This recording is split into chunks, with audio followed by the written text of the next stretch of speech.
Okay.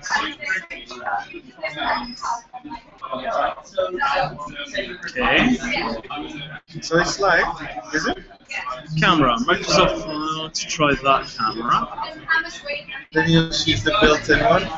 Oh, there you go. You could just use this. Good enough. Good enough. Let me try the external again.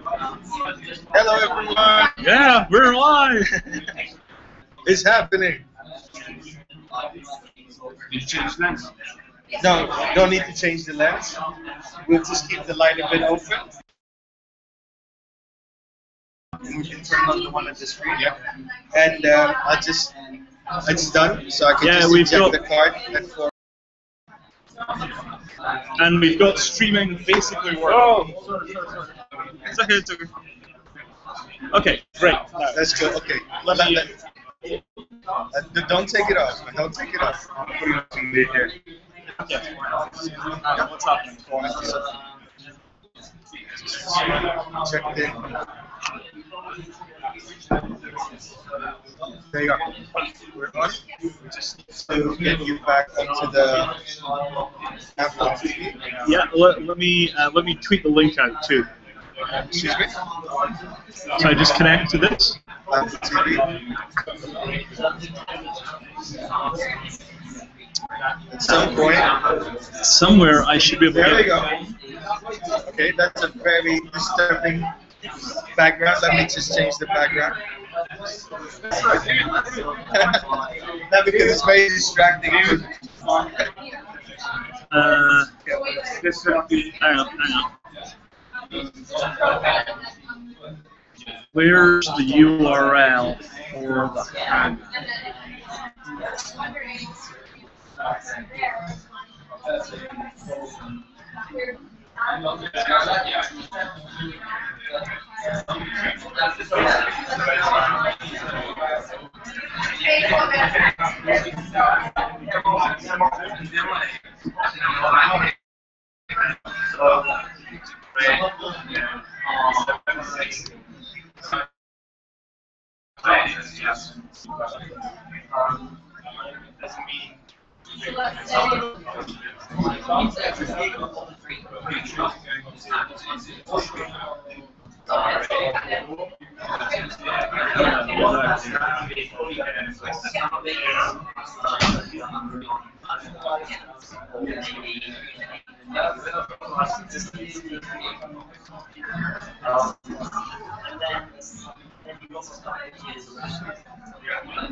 Okay, just about tweeting out the link.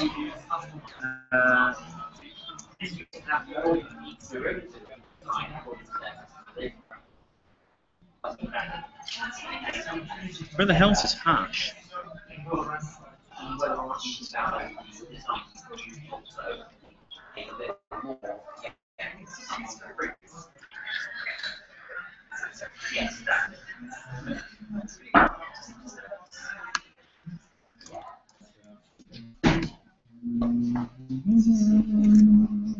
Guys, we're good to go in a couple of minutes. Any questions you can tweet using hashtag #NativeCafe.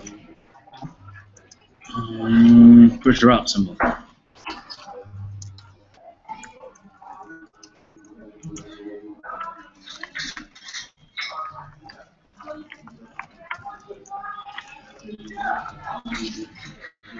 Okay. No.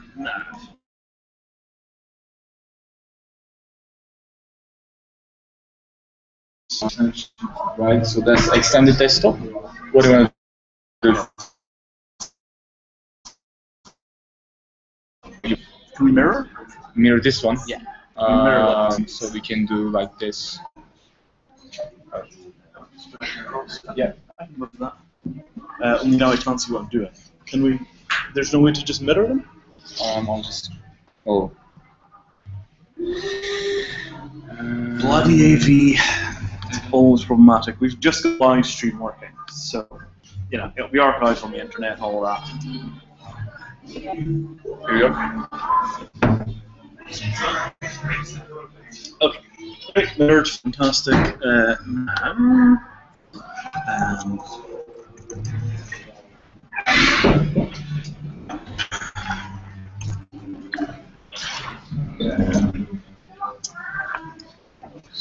Let's try. That's quite a good one.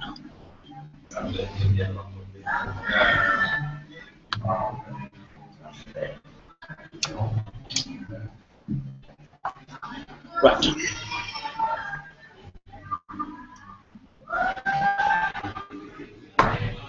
Okay, we all comfortable? Shall we begin?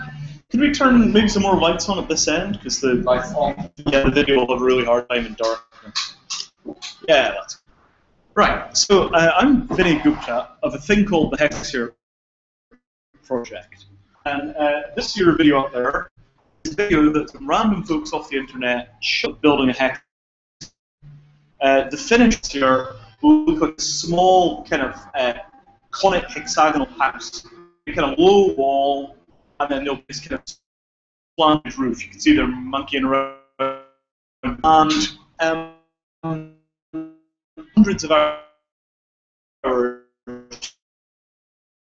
will build all kinds of places, all kinds of contexts, all kinds of reasons. An awful lot of them are built for Burning, because Burning Man is the perfect intersection of absolutely shitty camping conditions and money. You know, you're dealing with a price-insensitive market that can any kind of shelter they like because they're spending hundreds or thousands on their shelter for the event. They're downloading designs from the internet and building the damn thing. Approach of kind of open building where you download the plans, you buy the materials online, or you buy them at the local hardware store, you do the assembly yourself, and you kind of bolt the entire thing together out of your own resources and a shared design tool. That process is at the heart of what you might think of as an open design process that might eventually transform the developing world. So what I'm going to be talking about is, firstly, how this kind of design tool works in the case of the hex, and I'll talk a bit about the limits of that space. Then, whether there's other technology in this family of kit that could potentially sort out other problems that we have other than shelter. And then finally, how that interacts with the rest of the world, with the NGO world, as an approach to getting that kind of stuff done. Does that make sense? That's the basic approach. I just realised I don't have a timer, so I don't know how long I'm going to talk for. Okay. So, I'm just going to leave this running.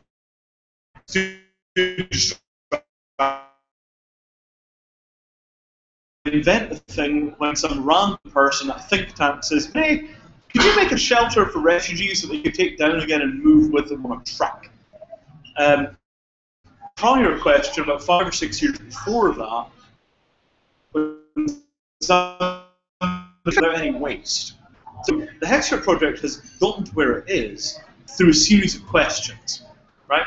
Could you make a dome with no waste? Could you make a refugee shelter that could be taken down, transported and put back up again, and like 10 fold pieces when you do that? Once we had an answer to those questions, you would think that we could then immediately have gone back to the NGOs and said, hey, that thing you wanted, we've got one. And initially, this is what I thought would happen too. And I went over to them and said, hey, we've got one. And they said, oh. And then nothing happened for 5 years. Right? To absorb innovation into the existing corporate and bureaucratic structures. And this is a theme that we'll come back to over and over again as we think about this.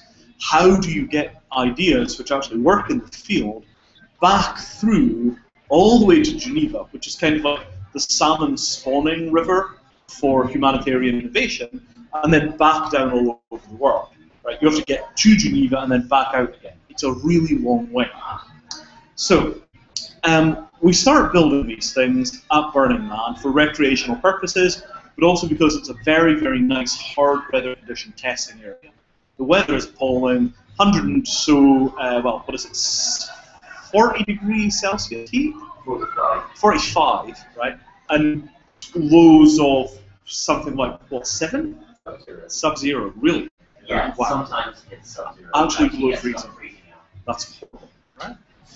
And you know, this is some people's idea of fun, Mr. Pink Hair.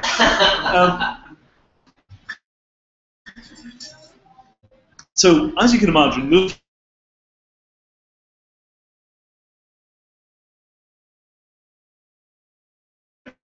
it's a very limited pool of people that need the ability to build a supply chain that's custom to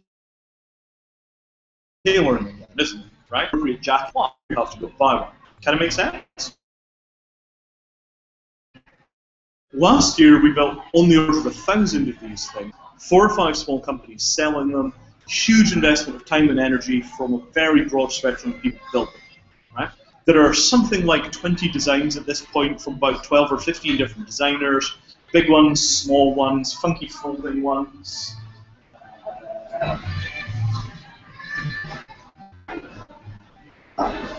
Ones which are still in the bag and they should be on the desk for demo. Ones which quake, ones which look like ants and viewed from distance. Does anybody know what I'm talking about? The Celestial Emperor's Benevolent Emporium of Knowledge by Borges. Right, so, Hexios. Files, build. Pure magic. So, No one's made one of those tools yet, by the way. well, yes, it depends what you do. You should see what's in Ian's back garden. Ian, by the way, is the fight fellow that came up with this magical thing. Yes, can't escape responsibility now. Excellent. Right, As of last. as of last week. Yeah. Ah. Well, Video. how do you do that? No, we're missing all the good stuff. Okay, anyway, while we're yeah? That we're back. Great. Yeah, see, there it is. Done. Completed. So, a technology that is established in the open source game. No copyright, no patent, no funding. So there's no Hexiar charity, there's a company, there's an LLP, there's only an open source design pool. The reason we don't take money for it is because we want to be a 100% social enterprise. Right? It is an enterprise, but it's an enterprise which is only operating inside of social capital. No financial capital touches it. And this is how we make sure that we're not seen as being in competition with the NGOs for donor dollars. And it's how we make sure that Hexiar activity doesn't pull money out of other aid projects. Right? And this is extremely important to us because we don't want anybody to turn around and say, look, you know, you guys have been pulling all of this money out of other aid projects, and the result of it is that you've wasted all of this time and energy. Right? All of the tools doing it for their own purposes, out of the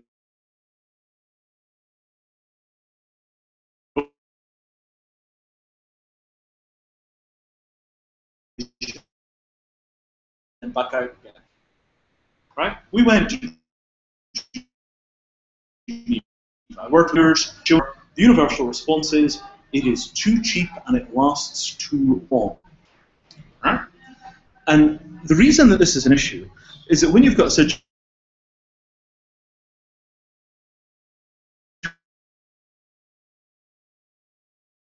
we haven't completely saturated by the refugees from the Iraq War. Right? The area was just jam-packed with refugees at that point. You couldn't fit another refugee in the entire area. Then Syria kicked in. And last time I checked, 2/3 of the people living in Lebanon were refugees. Right? The actual Lebanese live in a kind of thin strip towards the coast. You go inland, it's just enormous numbers of displaced people. And that's true all around the region. So inside of that context, once you realize that we're at the end of the existing approach to handling refugees, we've got no more capacity for it, you have to start doing some actual innovation. So we're finally at the point where we might be able to get a direct connection from Black Rock City in America, where we've got the experience and the scale, straight out to the refugee camps in the Middle East, but without having to go through the Geneva processes in the process. And this is an example of what you might think of as South-South collaboration, in as much as we're not coming from the abodes of money, power, and government funding, even though it's only South-South in as much as I happen to be half Indian. Right? What we actually mean when we talk about South-South collaboration is peer collaboration, rather than this notion that you have a kind of Emperor's new, not Emperor's new map, Pentagon's new map, global orthodoxy at the center, which is the place where all innovation happens. The idea that you have to drag an idea to Geneva, prove it to Geneva, and then Geneva will push it out all over the world for you, this is no longer how innovation happens in any real field. And the fact that the humanitarian world exists inside of an innovation bubble for about 50 years is about to end very shortly. It's going to end because people are going to put cell phones in refugee camps, and there'll be real-time reporting of conditions, and appeal to things like transparency and funding streams. Right? Innovation is inevitably going to arrive because the phone is a universal opening device. Cans, bottles, beers, governments. With me so far? Does this kind of make sense? Right? And the notion that you can simply make the things you need to survive out of the stuff you have around you. Right? Survivalists think in those terms. Makers think in those terms. All of our ancestors thought in those terms. My ancestors on the Scottish side were uneducated peasant farmers that basically beat what they wanted out of pieces of wood using shovels. More or less. They might get a little better at that. The Indians were somewhat more civilized. But when you get right down to this, it's always been a huge practice to make what you need to survive out of what you had around you. The idea that we've displaced all of this, the end of literally globe-spanning industrial supply chains, and most of us have very little ability to make anything, never mind what we need to survive, is not a condition of the majority of the people that live in poverty in the world. Most of the people that are poor specifically because they do make what they need to survive themselves. It's not very economically efficient, that's why we call them rural agriculturists, peasant farmers, one-acre farmers, and so on. Right? So what we have here is a kind of pivot. Right now, what you can make by yourself to survive without industrial mass production and supply chains is so limited that if you live that way, you'll be very poor. But as we get better technology and newer technology, the prospect arises of the ability to have essentially industrial self-sufficiency at either a village level or individual level, using the same kind of progression in technology that we was talking about. And the notion that there are two worlds, kind of rich world, the poor world, first world, the third world, is only true in spending power. It's no longer true in technology base. This is a phone that was designed for the developing world. It actually works basically fine, apart from the fact that it seems to have an operating system crafted today. Anyway. Google Cardboard?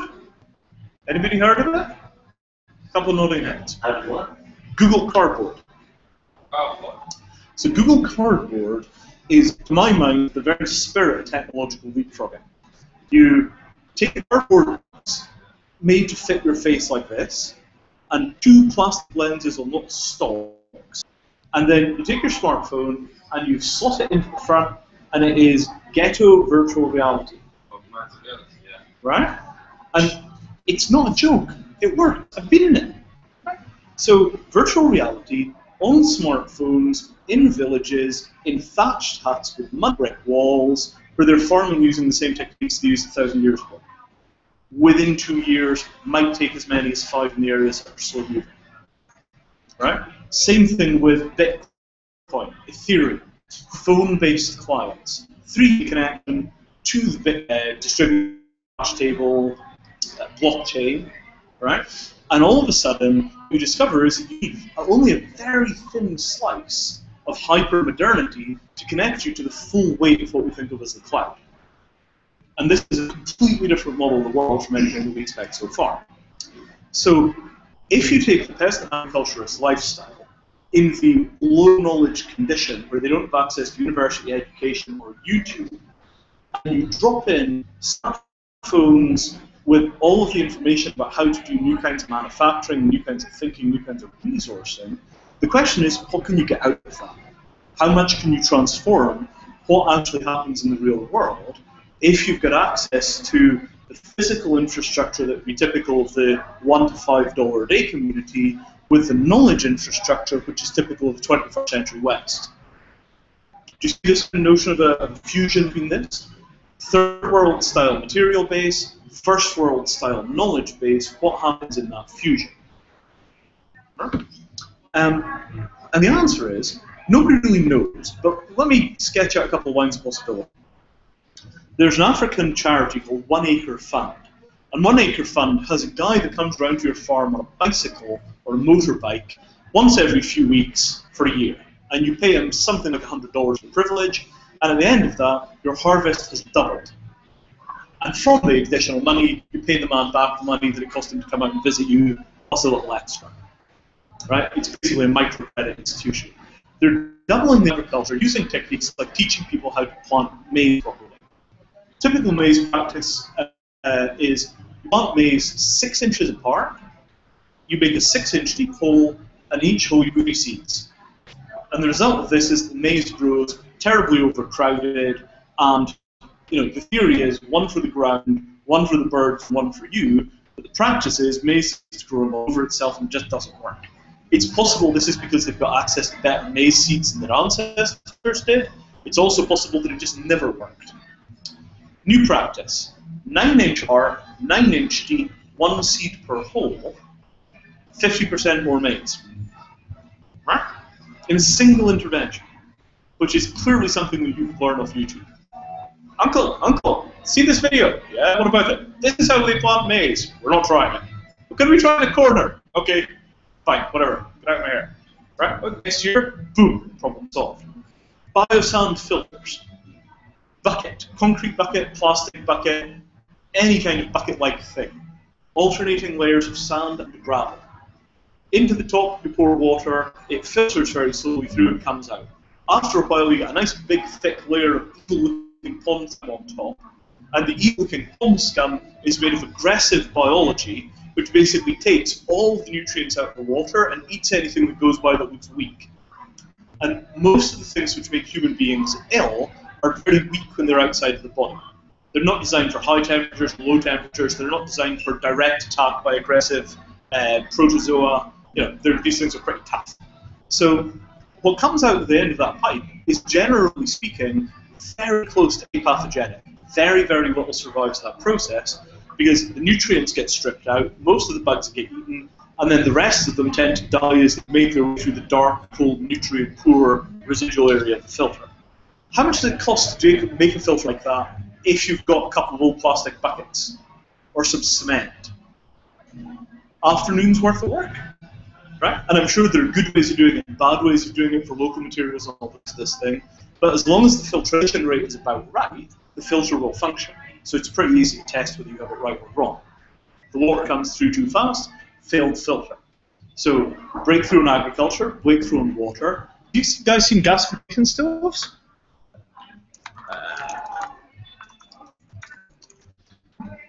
Find a quick link. That'll work. Oh, that's good.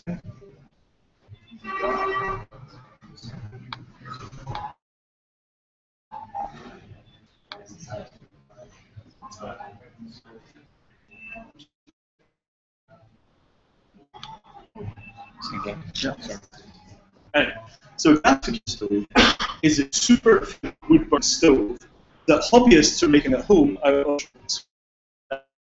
Let me go back so you can actually see the flame burn. Hold on, move on. Motion graphics, my idiots. I don't care, show me the content! That's burning advanced combustion made out of bean cans. And there are a variety of charities manufacturing variations of these things. But do you think if you were in a slum in India, Africa, and South America, you could watch a video like this and actually make a gasification stove? Right? Do you reckon you've got access to 13 steps? And then you can find. So when you start looking at this kind of stuff, right? We got our agriculture, we got cooking. Well, cooking is a couple thousand lives. Food is 2 million lives a year. Right? What else do we have? Right? Too hot, too cold, hunger, thirst, illness, injury. So too hot, too cold, exerts, improved clothing, this kind of stuff. Hunger, improved agriculture. Thirst, well, food supply or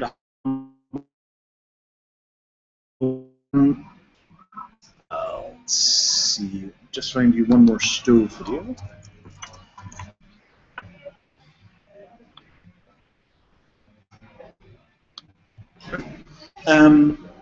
Hunger, thirst, illness and injury. So airborne disease largely gets hold on. Right. Hunger, thirst, illness. We got airborne disease. We got waterborne disease. Right. Malnutrition. We've got substantial leverage in all of these things. Injury. Right. Can we do anything about pervasive violence or falling off the side of trucks? Probably not a lot. Right? But if you get the basic infrastructural problems of life sorted out using simple technology that you'll learn by downloading stuff on the internet, how far can you get? Yes, it might be worth noting here that one of the identified drivers of kind of endless banditry and murders and war is that people don't have anything else.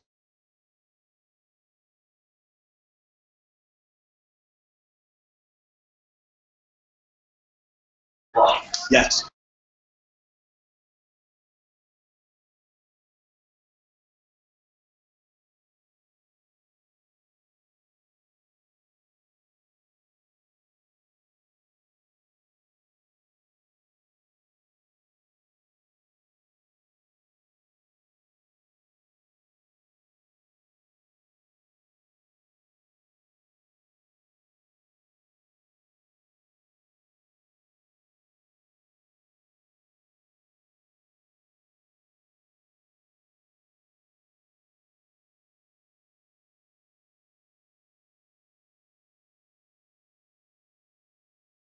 Third-year mental innovation by underpaid academics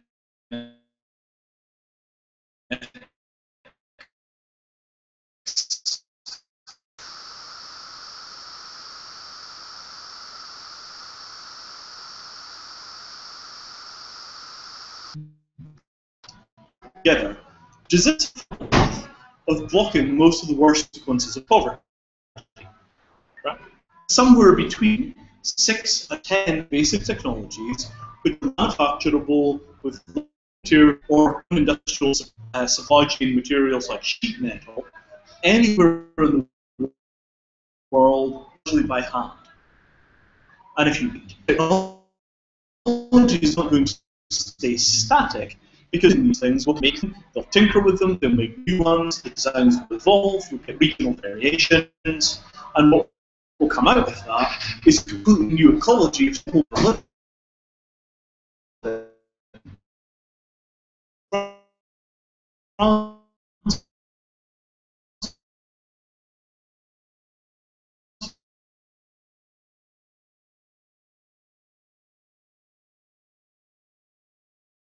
Production. It's like 20 people, it's the only one in the world.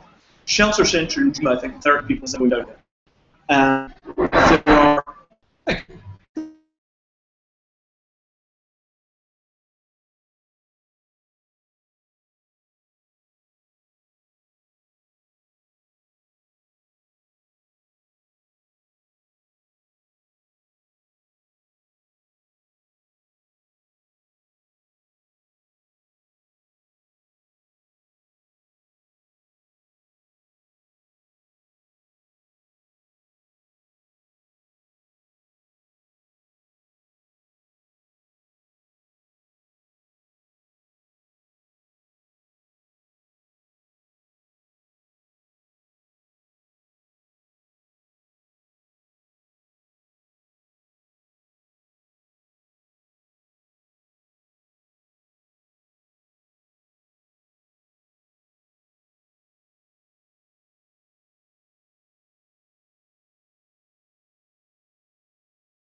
when you, yes, I wonder about that. We could kind of. So I'm just trying to check whether the live stream actually worked or not. No way to tell. Right, sort of out later.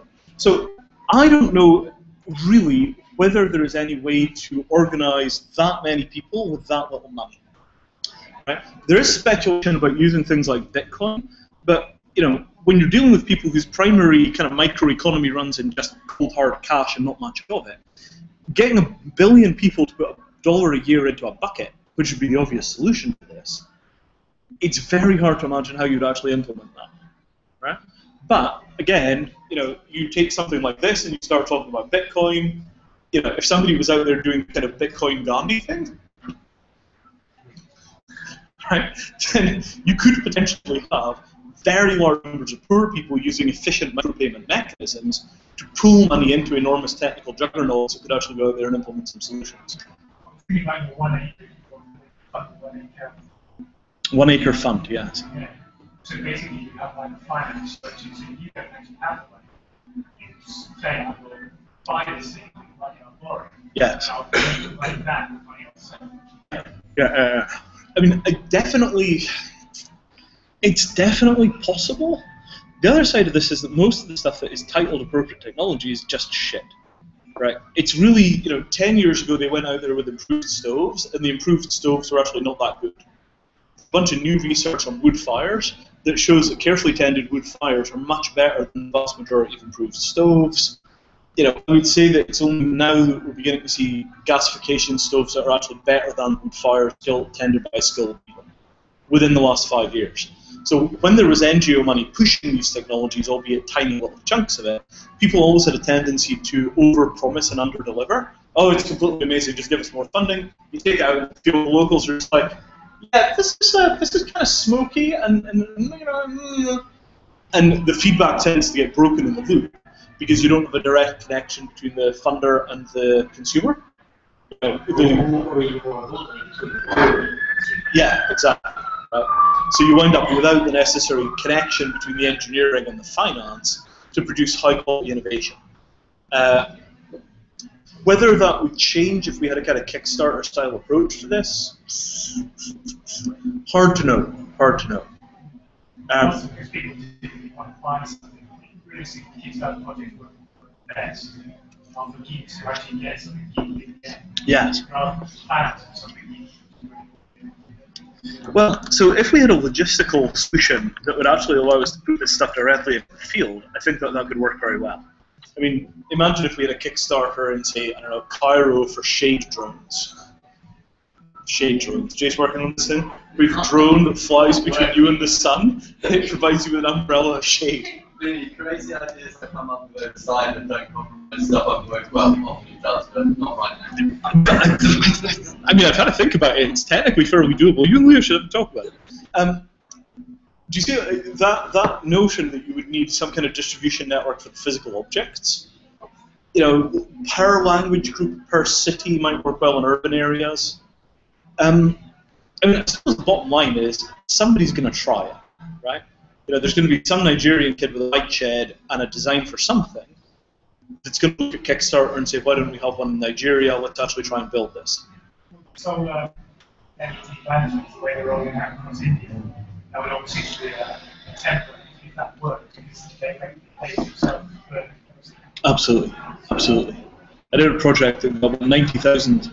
Sorry, I did a project that got about 90,000 of those into Pakistan, and at the time they were just good enough technologically. They were a bit shit, not quite great, but they're all right. And now the lanterns are 5 times as good, and they're selling like hotcakes straight from China. Enormous sea containers that go from China to Africa and are just distributed locally. No white guys in the loop, which is always my sign of a successful process. No, seriously, right? Because if you have something which requires Western capital and Western skill to operate, it's probably operating in some kind of post-colonial gear. Some Western power is using that to squeeze the third world, otherwise there wouldn't be white guys in the loop, right? When you see Africans buying direct from China, this is South-South trade. Yeah, actually, we just want you to send us one of those and we'll put you in Zloty. Okay, done. Right? Anything where you've got European or American involvement, you have to say, how is there so much squeeze in this process that we can afford to pay a white salary out of it? And you can't validate the fact how we did it as well. Yeah, absolutely, right? In the same way that Walmart is the only thing that's keeping America stable. If Walmart closed tomorrow morning and went bankrupt, you'd have massive civil war in America within about 48 hours because people had to pay real prices for things. Right? It's the Chinese aid program for America. So, yeah, that. Any more questions? I should probably wrap up soonish. Yes? No? Okay. Well, next, I'll finish the thought on Walmart.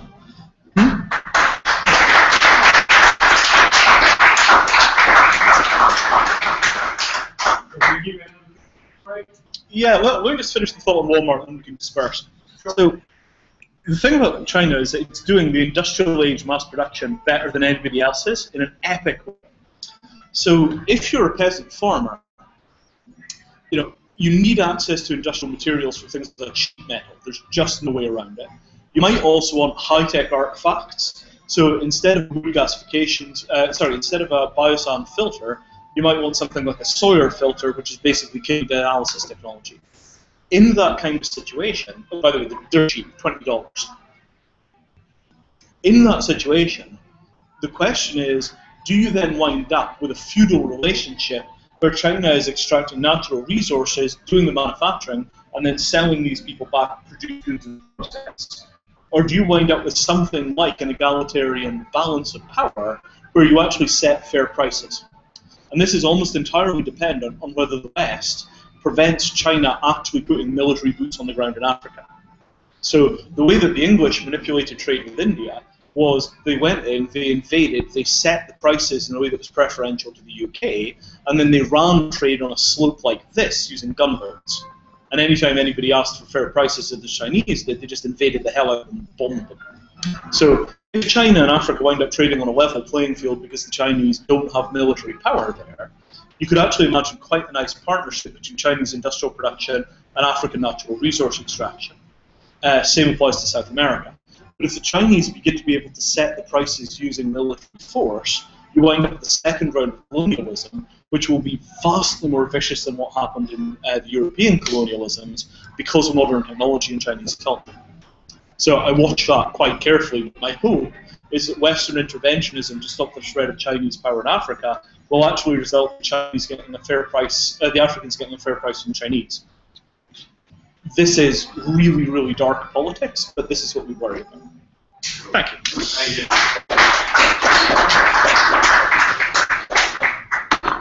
We'll be back to 8:30. That was your regard.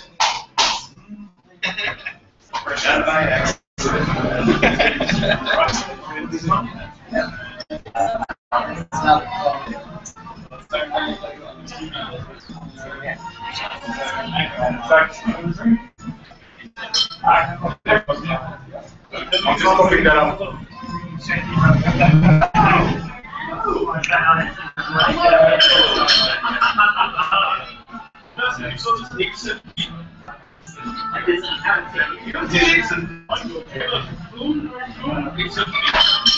It's 17 plus. Answer 817 plus.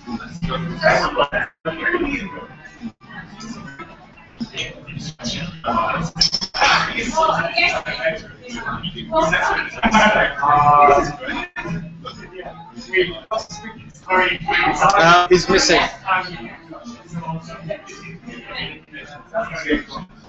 Yeah.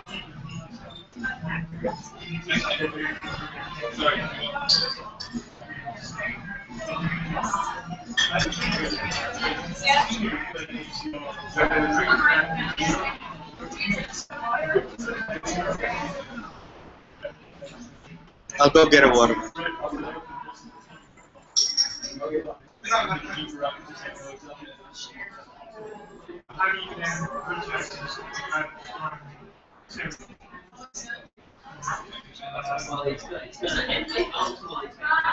I'm just going to one picture image for the tour.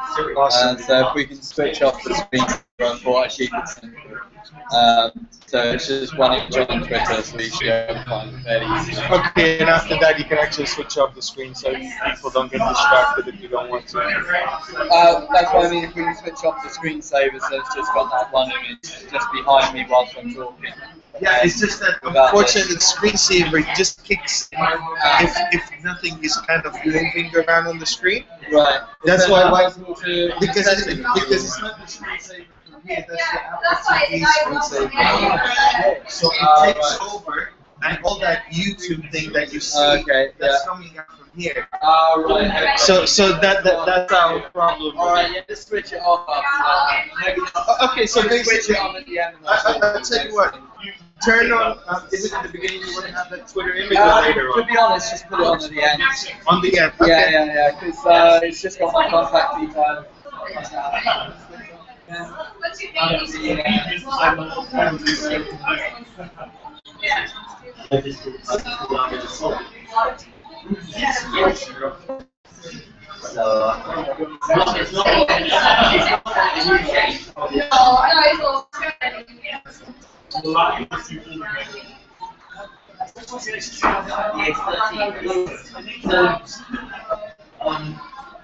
Basically, it's one of the problem.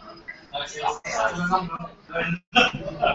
it's originally here. You know,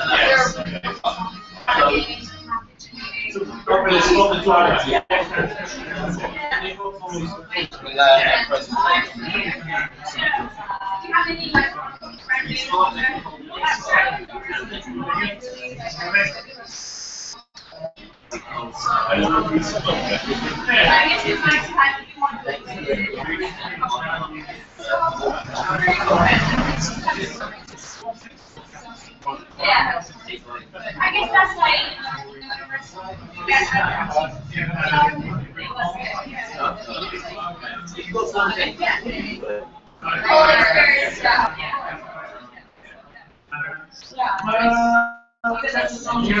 What's your Twitter account?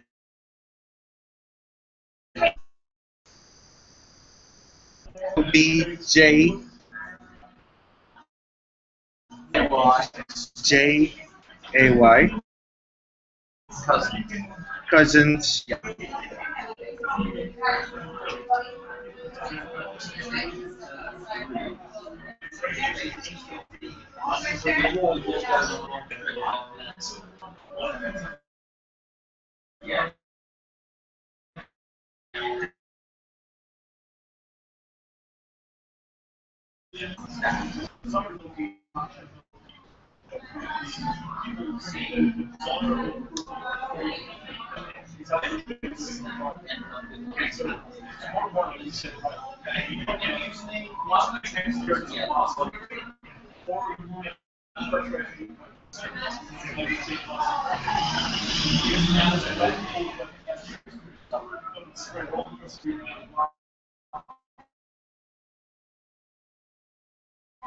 Which one is that? This one, keep it real?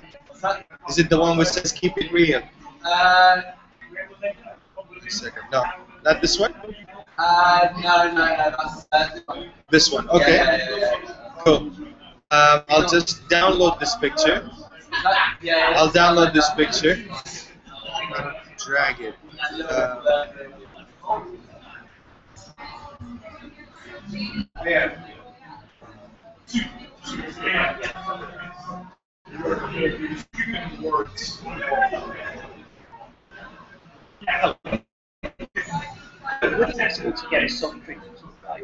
No, sure. I'm just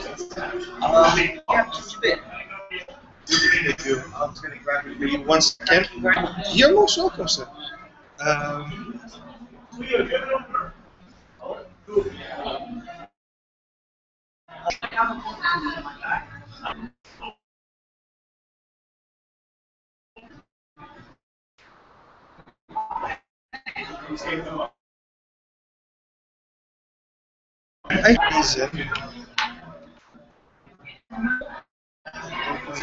Page, okay. It's not a very good picture, really, is it? Drag it picture. There we go. Save image as and open the desktop. Let's see if it's a better one.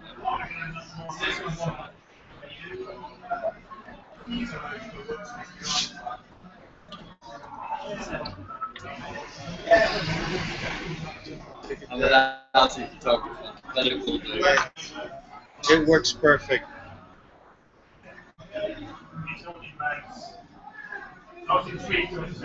Okay.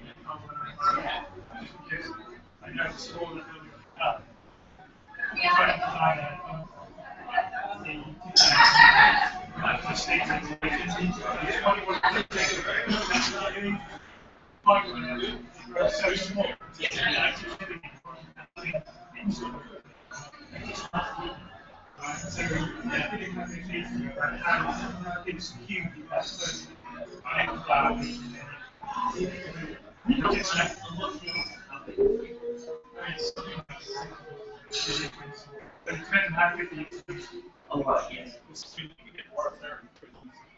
Yeah, that's why I was wondering about what level of installation.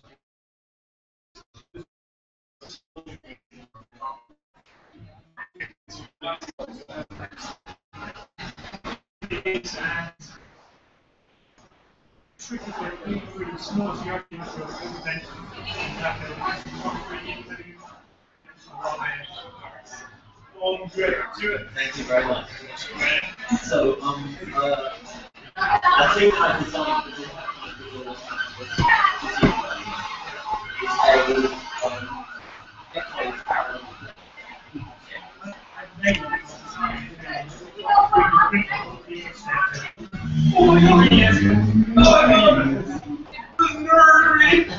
We're saved! The reason why I say machine is to trigger the period coming. So the way to do is like they use one program to finish it in data value. Right. And it brings 3D structures out. I'm just going to my plan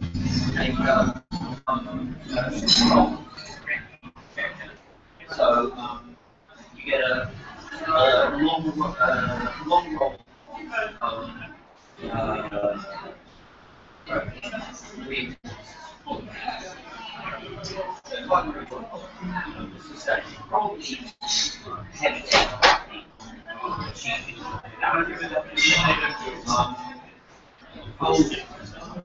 one inch is the upgrade size. If you take the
very small.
Oh, yes. Yeah.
In order for the industry to work well, we want it to be insulated from both spaces that you're exchanging with.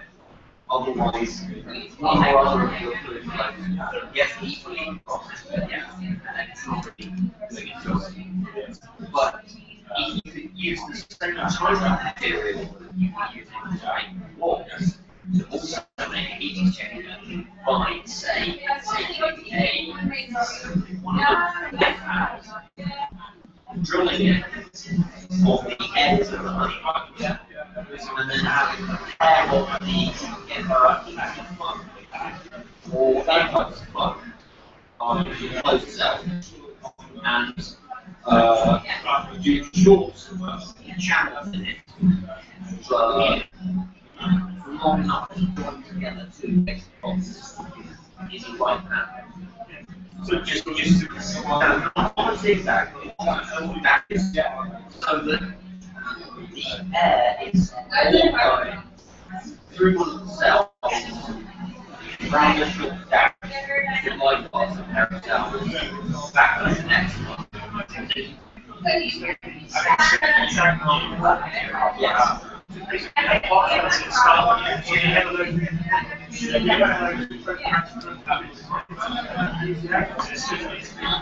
Yes.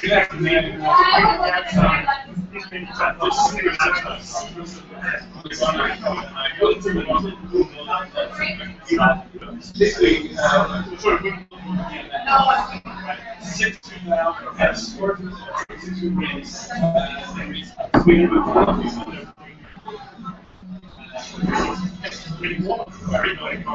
so it's not too small, and the walls just so internal shelter. Even the next part of the walls are just like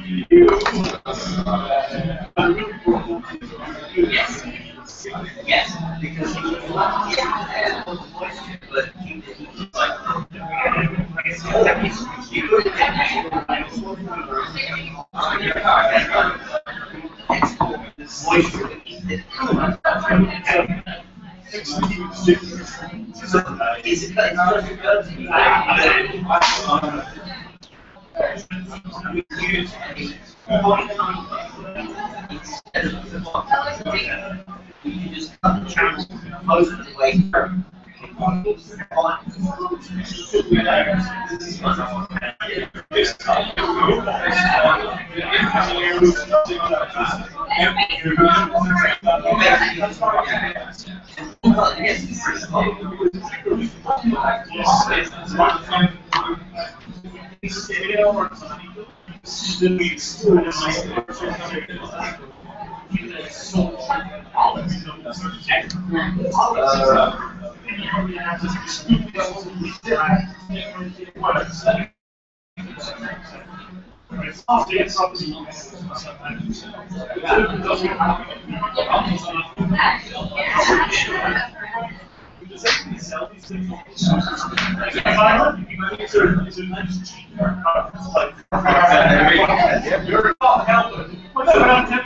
So one hexagon is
Are you just ready to start? Yeah.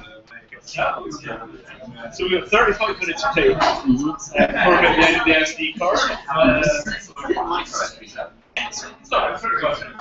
Yeah, all right. All right. Are we all settled in? All work? So we all secure that. Sit down. Right. Good. How do I get to use it, Jay? So, I've no idea. Do what you feel. You're going to talk about the map. Yeah, you're going to talk about the map? I'm going to talk about why it's awesome to make things in analog and why we shouldn't always assume that everything should be digital and high tech. Alright, so you're not going to talk about the map. So Jay made, see that bright orange mug over there? Right? After this is over, make him show you how it folds into a flat sheet of plastic. Or you could drink it and show I will show it. You are really, that will be the opening line. It's not just about the mug though. It's not just about the mug, many things. On that there's multiple So you started with the perfect map, then experienced the horror which is hypercapitalism, and has since become a kind of like the Johnny Appleseed of anarchist makerspaces, starting out in friendly environments like Berlin, and then making his way to distinctly more complex scenes like half of Egypt. And the secret police have not yet come for him, and we'd like it to stay that way. He's also recently had a bit of experience in the biological production of making, but I'm sure I'll tell you about that too. Right, okay, clock's running. Very good. Are we all sitting comfortably? Then I'll begin. So yeah, what I'd like to talk about and what I'd like to address in this short presentation, and also like to make it open. If at any point you want to disagree with me or start a discussion, then please do, because I'd like this to be as interactive as possible.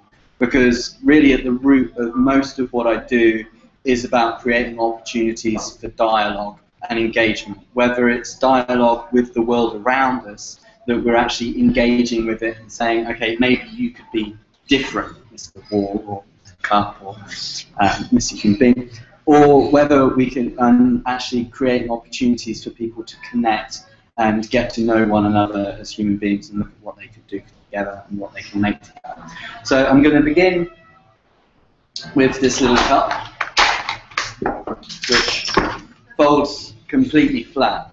This was the start of my journey into international business, which I don't really have enough time to discuss or talk about today. But the main reason I wanted to open and show this was that I developed this in my room over a period of a couple of days with a Stanley knife and a ruler and a cutting mat. And I was able to develop a product, actually a series of products, if you could reach into my bag, I should have actually bought the series, which I subsequently took to the point where it was an internationally distributed product. We were selling this in 22 countries worldwide, very big in the US. We were producing it in China, and I had to go down a broad learning path to really get to this point. However, the thing other than a Stanley knife and a scalpel to get to this point was a smile, the ability to connect with other human beings and to enable me to start a business with very little money and very little funding. Subsequently, the business took off and accelerated very quickly, and I learned a lot of lessons about international production, which I can't really go into now because it equally decelerated just as quickly. The meta story is probably that everybody that wanted a product bought one. We produced it thinking that we were at one point of the production curve, but we actually were at the peak, and we produced and we filled up the production pipeline. Mr. Goodman. Let's say this is because they were engineered to last forever, and they do. Yes, this is another point. This is where ideology meets capitalism. It doesn't necessarily work, which was also what got me thinking when I closed down the company and shut it down.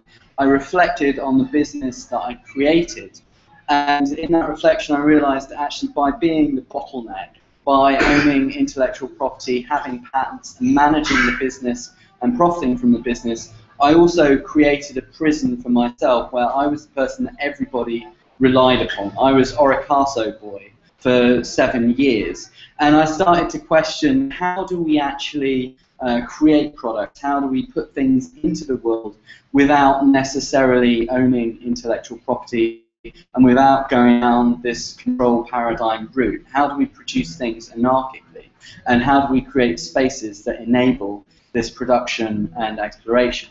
So I moved to Berlin. I'm also using analog as a means of managing my presentation, so I have objects here to remind me of what I'm talking about. So the beer is Berlin. It's also social objects and social space. I moved to Berlin and I became heavily involved in the maker scene there.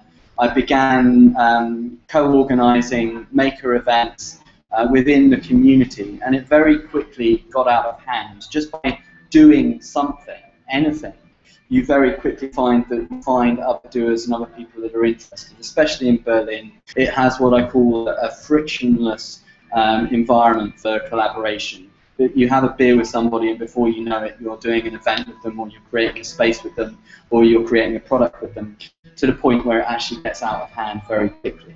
As a part of organising these different anarchic events, essentially, I would say to anybody, you can come and make whatever you want. We have 250 square metre space, for example, in PMY, and you can come here and you can do a workshop, you can do a design, you can show the products that you make. I don't really care as long as you do it in a way that engages other people. And we very quickly found that we had 60 different organisations and makers all who wanted to do something within this 250 square metre space. There were some people who wanted to organise it and control it. So what I actually said to them was, you're on the organisational team, the organisational committee. So we brought that team out of the way that these people could plan and we could explore and we could really decide how we would best manage all of these different people coming into the space. But the primary objective of that was actually to get controlling energy out of the way so that people could show up and do their thing. The things that we did take care of were things like the furniture and the power supplies and things like that. And the event was a great success. We had something like 40 different activities taking place over 4 days. Some random things like somebody making art, chewing gum, through to bioplastic lampshades, through to laser cut products and 3D printed products. But the energy that came out of that also led to the forming of a community, which we identified we would like a makerspace. And Beta House, they sent a email out to the thread saying, we want to make a makerspace at Beta House, which is a co-working space in Berlin. Is anybody interested? I sent an email back, and after an hour-long conversation with Beta House's founder, he said, okay, you move in April.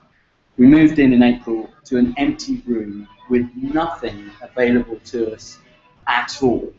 And we said to people, what would you share here? What would you do here? What would you create here? And they brought their CNC machines that they'd made at home. They brought their MakerBots, which is a form of 3D printer that they've made at home. They said, build a community exploring design thinking. I want to build a community exploring weaving. I want to build a laser cutter with other people. We ended up with 5 communities in less than a year just by granting people the permission to come and make stuff in that space. We populated it with furniture in inside of 2 weeks, and machines and tools, just by giving people the opportunity to contribute to that space. And the reason I want to talk about this is that there are some powerful tools at our disposal, but often we get distracted by the digital tools. But actually our ability to tell stories and to involve other people in what we're doing, I think, is a more powerful thing that the maker community has to offer. That it creates these opportunities for people to engage and come together around what I call social objects. That in the act of making something, they find an excuse to talk to one another that isn't necessarily alcohol, which is in itself a polarizing social object. I found this especially in Egypt. I mean, you can't really connect with Muslims over a beer. There are some which I have, but most it's a taboo. So engaging in these shared acts of making and co-creation, you're able to actually forge connections with people that wouldn't normally connect from different segments of society, and even different genders in certain instances. So in my work in Aswan, I'm cutting a long story short here, so I hope you don't mind. I'm going to jump around and then I'll stop for questions.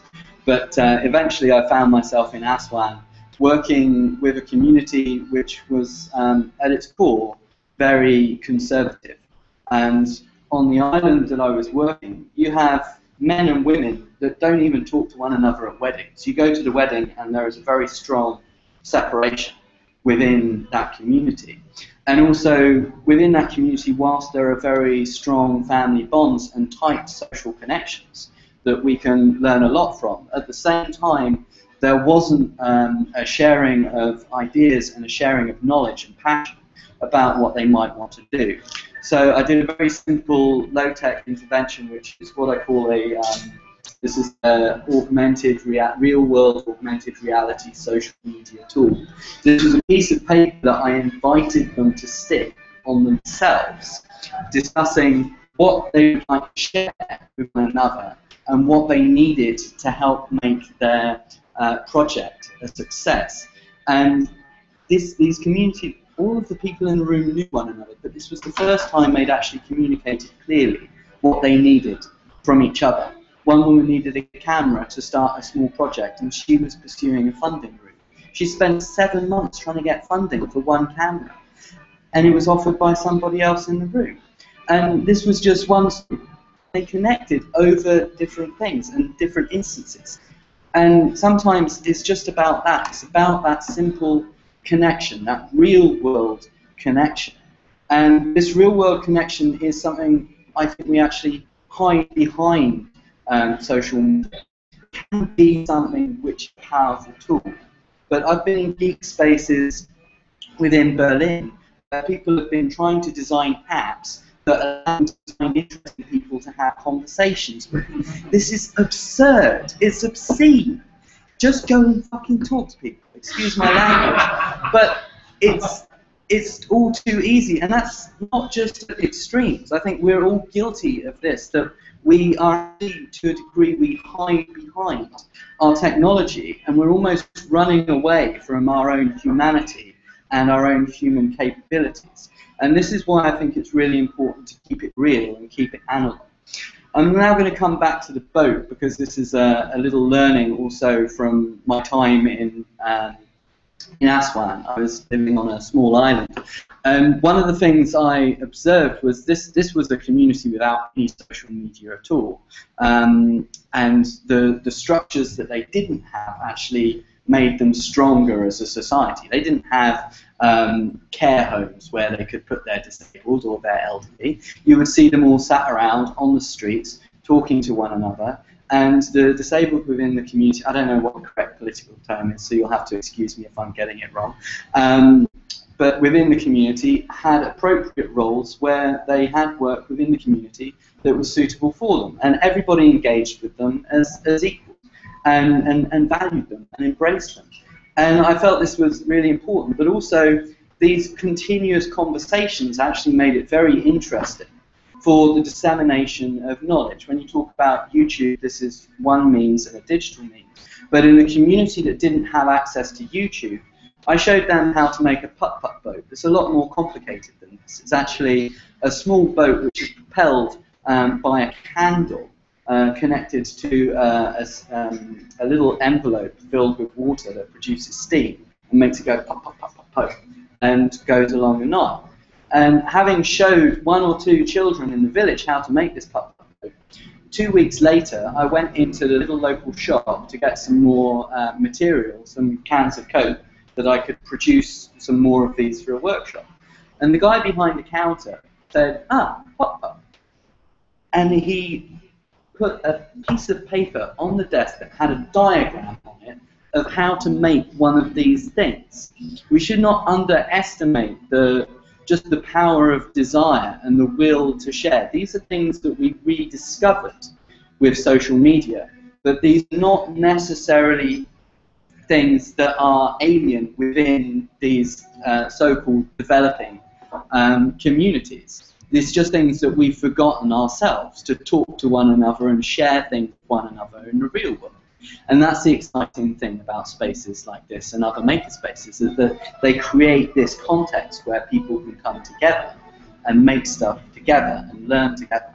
But also, we should never underestimate or undervalue our own power as human beings. My final product at the moment that I'd like to show you is one that I'm working on, which is the beta boat. Again, this was a product which I developed in my bedroom. It actually took 5 minutes when I was clearing out my room. And I think this is another asset of making things physically and making things with your hands. You talk about rapid prototyping. It still takes 10 hours or so to produce something very small. I was working in my room at the point of inspiration. I was clearing everything out, and I had all of these notebooks. But how do I get all of this clutter out? Why am I keeping all of these notebooks? Is there anything in them of value? I looked in them, and in each there was maybe 3 pages. So I took a photo of those 3 pages, and I tore out the paper for recycling. And I was asking this question. And I looked at the wall. I had some whiteboard material on the wall. I pulled it down. I chopped it with a pair of scissors, and with some double-sided sticky tape and an old notebook cover, I made the first Peterbook prototype. It took a lot longer to get this far, but ultimately having those skills enable you to see the world in a different way. You develop a physical literacy, and you're able to see everything as something that you can engage with and hack and make change. And this is really critical to the way in which we engage with the world and with each other. There's also an underlying philosophy connected to the product, which is that you don't necessarily need digital for everything, and sometimes the screen gets in the way. This is an interface that anybody can use, that anybody can understand and engage with easily. And also we're going to make the material available that people can produce their own, because we want to encourage other people to engage in the acts of making, and also to see what they come up with. Because once you make something open, you make it easy to collaborate with people without actually to improve them, which is also something that I consider a massive asset. It's something that gets in the way, actually, is that we tend to engage in conversations about how something should be made or how something should be done, rather than taking action off the time. And this is something I call parallel process. If I'm engaged in collaboration with somebody and we reach a point where there's an argument about how something should be done, I invoke parallel process. I say, you do it your way, I'll do it my way, let's share what we know as we do it, and then you end up with a result that is the product of both of those learnings and both of those observed actions. Rather than concentrating on the idea as something you own, you ask the idea to prove itself. You don't defend the idea, you just enact the idea. And the strongest idea, of course, and the strongest ideas survive. I'm going to wrap it up now and open it up to conversations, but the key point I want to make here is the most powerful technology that we have at our disposal is ourselves. And we need to explore what we are capable of. Use the ideas and the knowledge. As Finn has already demonstrated, most of these tools are easily producible and easily manufacturable. They don't necessarily require technology that isn't already distributed and readily available. We have our hands, we have our minds, and we have our ability to connect and collaborate as human beings together. And this is the technology that I would like to see makerspaces focused on developing. It's the technology that I would like to see society as focused as developing. Rather than trying to outsource our human flaws and solve these problems using technologies, let's look inwards and see at how we can resolve them by upgrading our own personalities and developing skills and capabilities. Thank you very much. Thank you.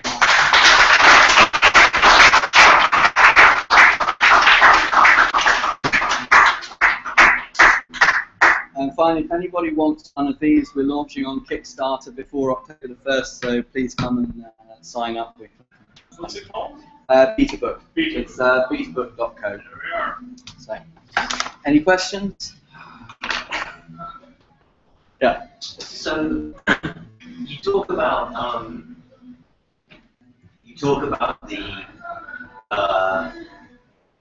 physical literacy and the kind of the develop strong basic tools and immediate disintermediated interaction with materials.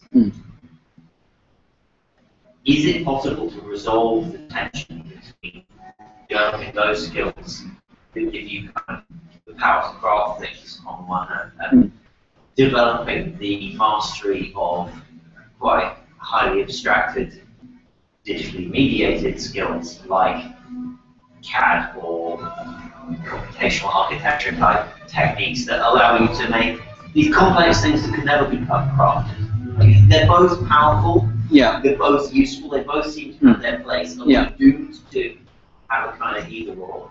No, I don't think it's either or. I mean, I'm taking a very like analog standpoint as a means of provocation, and also because I personally feel that we're reaching a point culturally where much of what we do is becoming digital by default, and this is because these things are more readily available to us intellectually.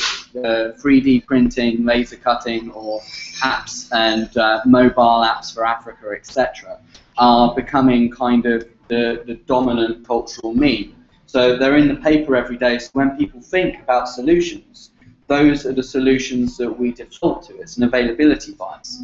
And I think we need to challenge this this bias and think about the problem in terms of how we solve it as simply as possible. I think sometimes it's necessary just to take a step back and ask the question: what is the objective we're looking to achieve, and what is the simplest path to achieve it? Where it makes sense to use a digital technology or a CAD program or things like that, then by all means we should do so. However, the Germans have a great term for this, which is with a hammer in your hand, every problem looks like a nail. And there are a lot of people at the moment that are walking around with very funny shaped hammers, be they 3D printers or Internet of Things devices, going, what's the problem we solve with this really funky hammer? Because I want to use the hammer, it's really cool. And this isn't the right way to solve or address problems. Yeah. It's fine to say, I'm doing this because I enjoy it and I don't know where it's going, I'm exploring and it's fun. That's fine. But we're entering into a point where the narrative is entering into education, it's entering into aid. I've seen laser cutters and very expensive tools put where they should not be. And we really have to take a step back and look at problems intelligently and not always approach them with a digital frame of mind. It's not to say that these tools are not good, but we need to look at problems first and then see what fits best. Thank you. Welcome. I'd also like to add that there is something in making these machines that you're learning. Like, you're learning how to engage with technology, you're learning how to program, you're learning how to produce something. So there is an aspect there which is beneficial. But I like to provoke. That's also the key. Any other questions? It's good then. So, say something about cost. What's that? Cost. Analog and digital cost. Mm-hmm. So, for example, right, prototyping done with a few quid's worth of plastic, something out from string, right? Versus the 3D printed figure in the window, which is probably done around 100,000 quid's worth of print. Yeah. How does the different cost landscape for analog and digital production affect what you can or can't do, both personally and also globally? I think that's a very valid question, and especially in the world of development that we both know, and I wouldn't say love, but that we both know. Point of fact, I think that was 2000. Okay, but point of fact. So even if it's a which you're talking about the color.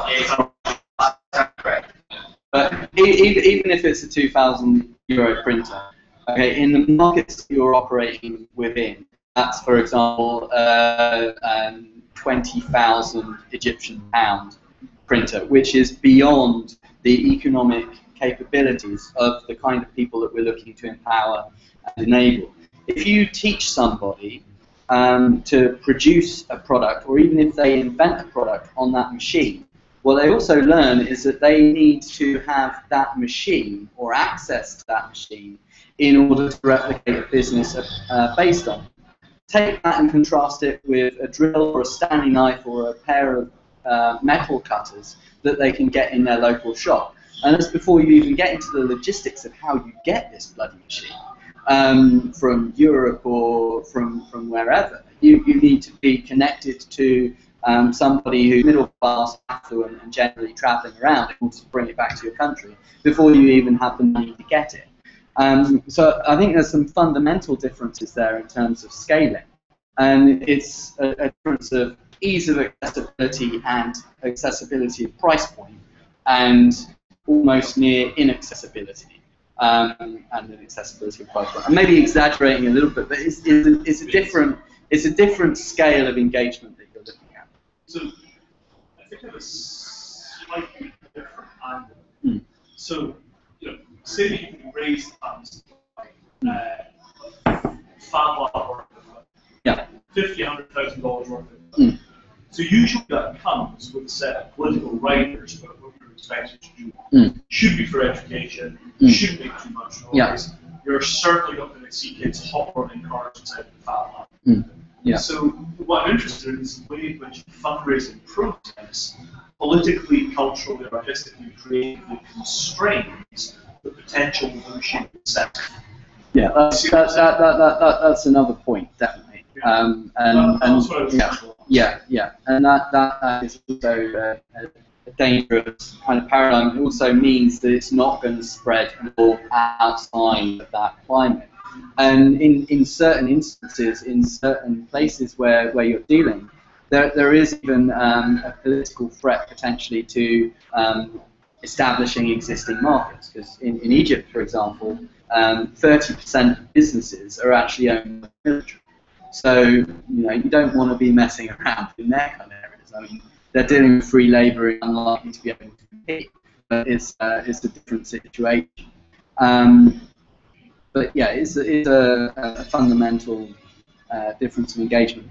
I'd like to say also there is a flip side to that, because when I was working with Alexandria, one of the things I said to them is, if you I want to see you develop a business model for the laser cutter, and I want to see you actually develop your own laser cutter or produce your own laser cutter, because unless we can find a way in which you can produce this and develop a business model that's connected to it, I can't really justify giving away all this equipment all the time. And they did actually, credit to them, Mashira put together a team, and they all came together and they actually produced their own laser cutter from scratch. And the people in that room didn't know how to produce that laser cutter, they were just interested to produce it. They found out how to make it. There were actually some people from Alexandria who had already made their own.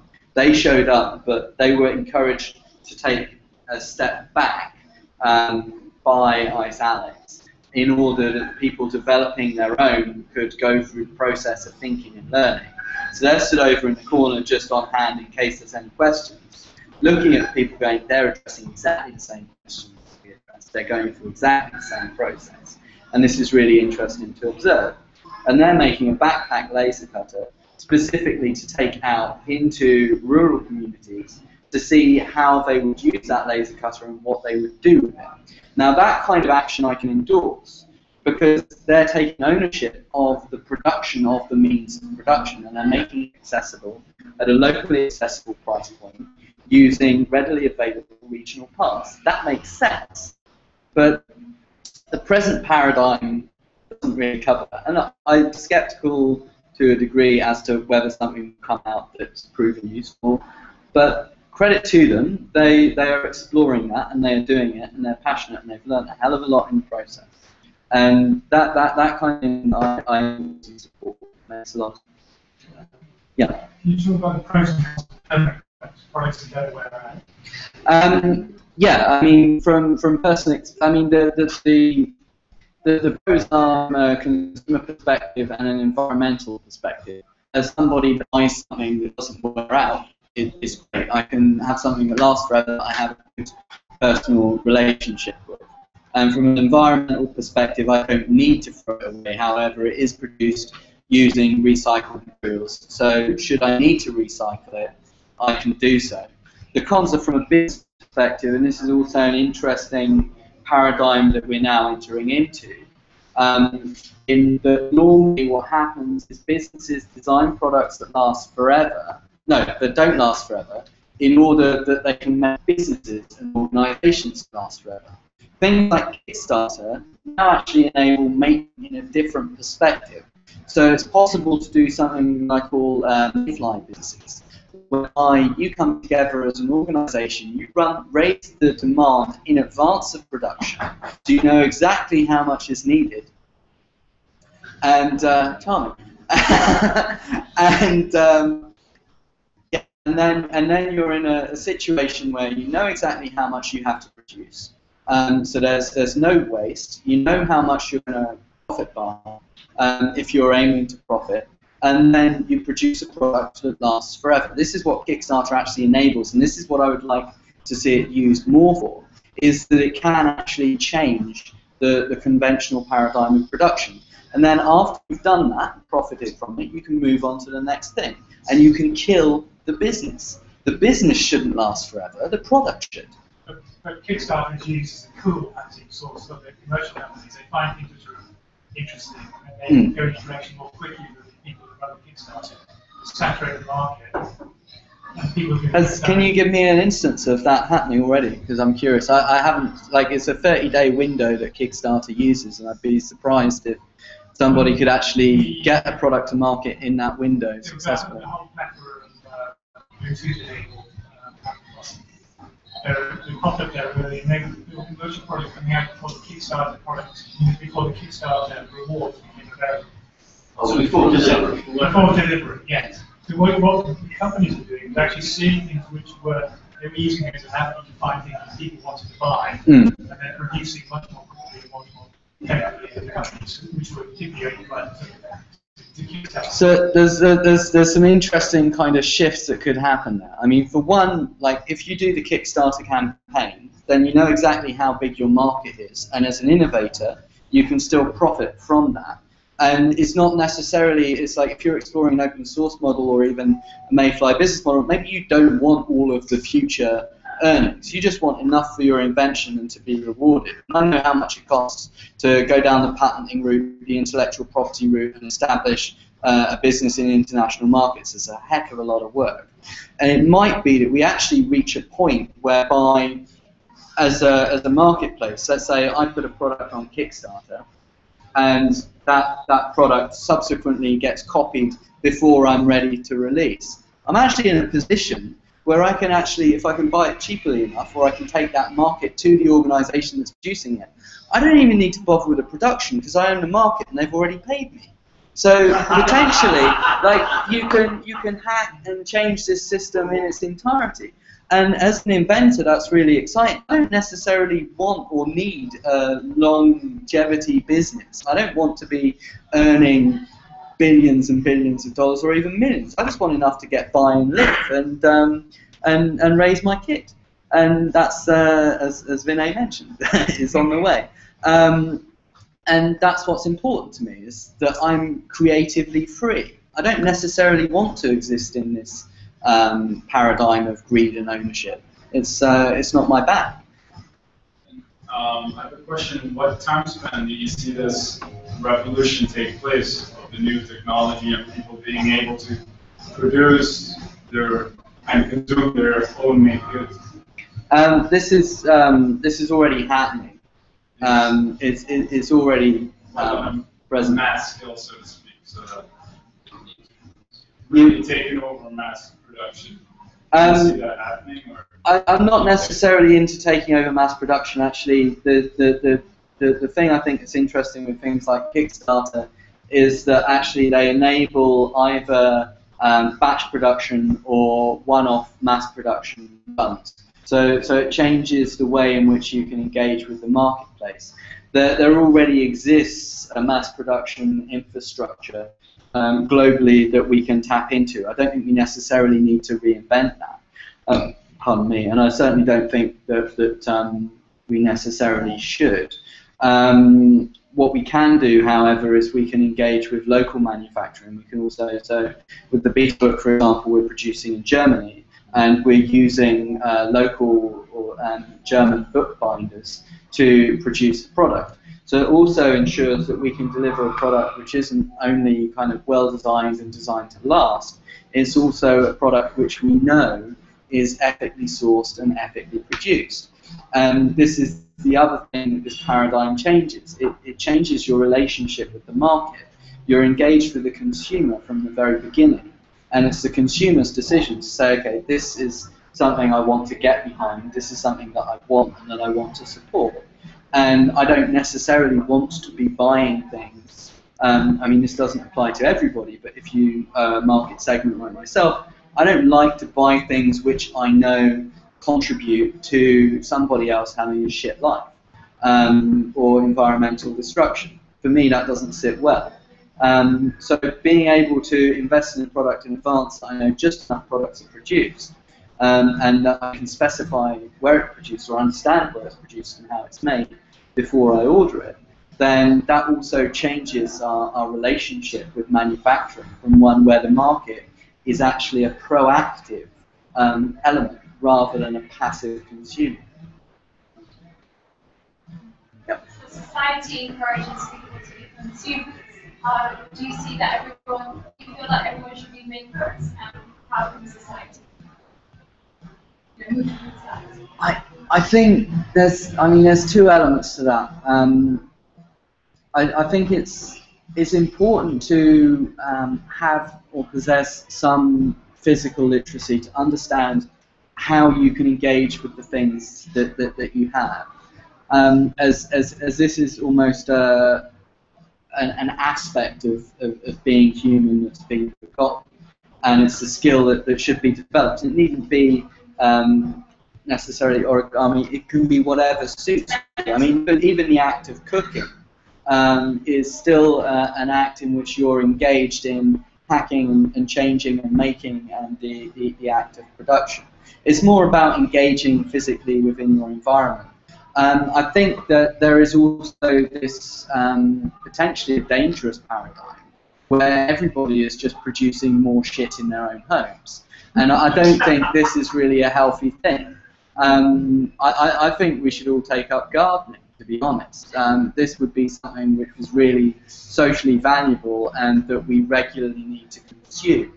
But I think if you understand how to repair something and you understand how it works, then you can engage in making that item last longer, and you can have a long-standing relationship with it, and you can better adapt it to meet your needs. So it's an empowering thing, but it's also something which is socially responsible. So I think, I don't like to be dogmatic, but I think it is something that we should consider more and engage in more, because it's also a different way of thinking about things. It rewires your brain. Psychologically, it's been shown that drawing or writing things down even affect the way your brain works, the way you think. And the same can be said of folding bits of paper or making or producing something. You're changing yourself as well as changing the world around you. If you pulled that apart, could you show us how to do that? Yeah. So how slow do you want it? I'll do it. I mean, slow. Not so I would remember. Semi-slow motion. So that folds up like that. And the insight for this actually arose by me picking up a piece of paper in front of me and just folding up the corners. And I just saw that the edges were raised above the base, and therefore it could hold liquid. And that was the first insight for the bowl. So we actually have a number of these. I can show you. Or you can try and knock it out yourself and have some fun. Okay. Any other questions, or should we wrap it up? Yes. Okay.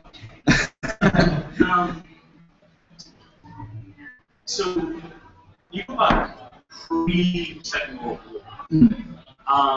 The predominant maker of what was then stuff, are actually willing to stay at home. Doing things that we So, how much do we have to pull back from 40-hour-week jobs to find enough time to actually do some of our own manufacturing? And does this provide us with pure employment? Go down to a 4-hour week, 4-day work week. Encourage vacant cultures with the film.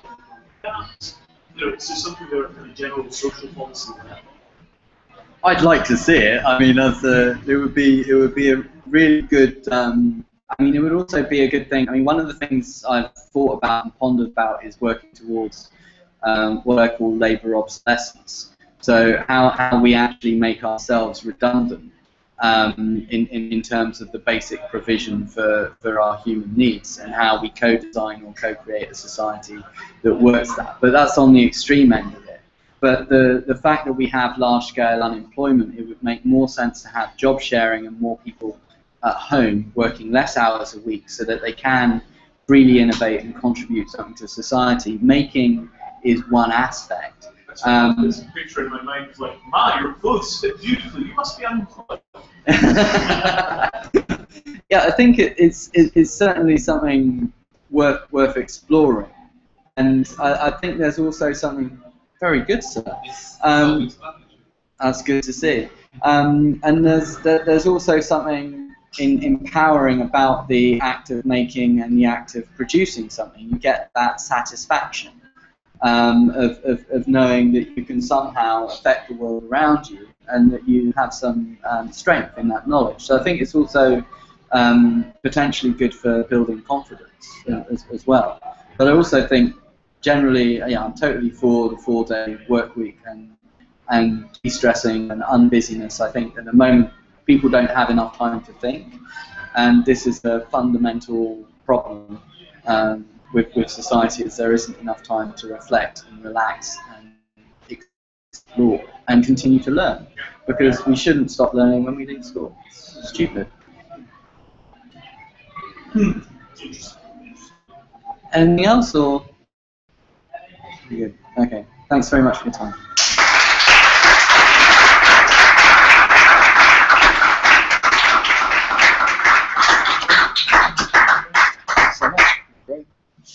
Alright guys, I think this is the end of the night.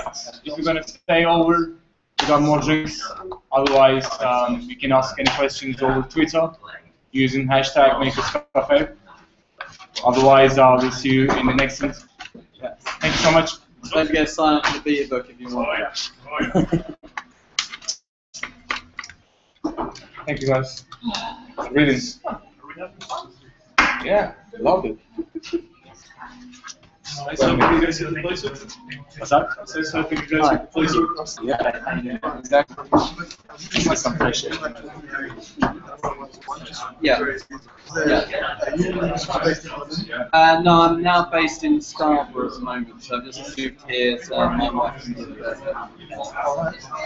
Do you have a camera contact? Yeah, I do. Yeah, if you write yours down here, then I can. I would just. It's really topical stuff we're talking about. So I'm actually looking more at the blog as well.